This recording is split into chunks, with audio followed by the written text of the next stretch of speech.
Oh, yeah, well, thanks for taking my call. So we're looking for a DP for this commercial coming up. It should be pretty cool. Lots of action scenes, helicopters, explosions. You know the works. Oh yeah, no, that sounds awesome. I would love to be a part of it. When are you planning on shooting? Well, early February to March, so it's coming up pretty soon, but I do have to ask because we're talking to a lot of different cinematographers.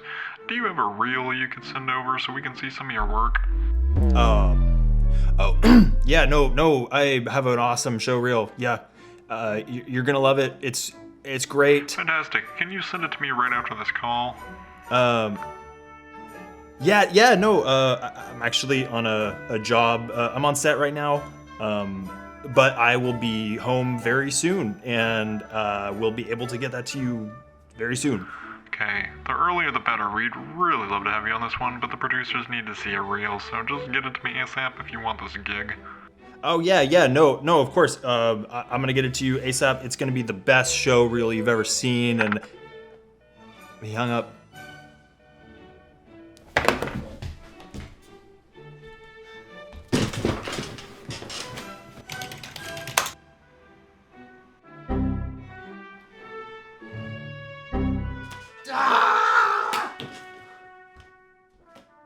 If you're like me, then you've probably been in a situation like that where you're talking to an agency or potential client about a job or a producer and they ask for a reel. And of course, your reel is like 4 years outdated or you don't have one.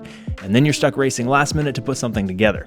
Hey, what's up guys? My name is Ryan Luth. I'm a filmmaker based out of Orange County, California. And this is my wife, Lena Luth, who helps me run Outlands Media Group. Yes. So Lena basically is our social media manager and she works with our clients to help them grow their Instagram account, TikTok account, and creative directs. Lena's also from Germany, fun fact, which I wanted to point out because I know there's a lot of German people in my audience. Hello to you all. Hello. Okay, so you guys, we need to test Ryan's German. I'm gonna ask him to say, "Hi, how are you?" in German. Hallo, wie geht's? But can you say, "Can I have a coffee and a beer?" Kann ich ein Kaffee haben bitte? Yes. Und, yeah. Und Bier bitte. Und ein Bier. Und ein Bier bitte. What do you want to say to our German friends out there? Ja, hallo Leute, danke schön, dass ihr dem Ryan folgt. Wir wissen, dass ganz viele Deutsche das anschauen, weil Ryan kriegt immer sehr viele deutsche Comments. Und wir wollten einfach nur Hallo sagen. Also sagt uns Bescheid, ob ihr aus Deutschland kommt. Wir würden das sehr gerne wissen, dann können wir Hallo zurück sagen. Liebe Grüße. So yeah, whatever she said, because I'm still learning. Whatever she said. Anyways, let's jump into the video. In today's video, I wanted to just talk a little bit about why I think it's super important to have a show reel as a filmmaker, or DP in particular, and my own story of how my show reel got me my first feature documentary. Show reels are one of those things where it's super handy to have one, but it can take forever to make because you want something that's going to stand out and not just be something quickly slapped together. The whole point of a show reel is to be a collection of your best work as either a DP, director, actor, production company, editor, the list goes on. But today, we're just going to be talking about cinematographers. So I'd like to share with you what are some good things to put in your show reel and consider while you're making it so that it's something that could actually get you jobs. But first, I'm going to share the story of how my show reel has worked for me. Now, let me first preface this by saying I haven't updated my cinematography show reel since 2021. And while that may seem hypocritical, it's actually because I'm not working as a DP anymore. The past year, I transitioned from freelance DPing to running a production company as a director and business owner. So it made more sense for me to create a reel for our company, Outlands Media Group, which if you'd like, you can go watch up here. Anyway, spring of last year, my show reel had started to get a bit of traction on YouTube, gaining more views than I had kind of expected. With a channel back then under 1,000 subs, I was a little bit surprised, but didn't really think too much of it because I wasn't very active on YouTube back then. My reel had already been outdated by a year at that point and had just kind of been sitting online, and I'd used it here and there with agencies to get some jobs. But this particular story is about how it landed me a job out of the blue just by uploading it to YouTube. I remember very clearly I was sitting on a balcony of a hotel in Mexico with my wife. We had just finished shooting some content in exchange for a free stay, and we were taking in the last little bit of a view before we headed back to California. I saw an email come through from someone who said they had come across my show reel on YouTube and wanted to see if I was interested in hopping on a call to talk about potentially filming a feature documentary. I was super excited at first, but then I honestly didn't really think too much of it because a lot of those inquiries I get on my YouTube channel are just either scams or people who just want me to work for free or super cheap, so I just kind of brushed it off. That was until I told Lena about it and she encouraged me to pursue it, and I am so glad that I did. Because what happened was, I got to spend the remainder of the year with Lena traveling around the States filming wild buffalo, thunderstorms on the South Dakota plains, the unique rock structures of the American Southwest, farms out in North Carolina, the woods of Seattle, and so many more. Basically what happened is a man by the name of Nathan Phelps, who's an incredible director on the East Coast, had just happened to come across my showreel on YouTube and was right in pre-production for a feature documentary he was shooting on sustainable agriculture. I guess it was just one of those moments where things just seemed to line up and I don't know, something amazing just happens. Those are very few and far in between, but you bet when opportunities like that come, you want to be ready.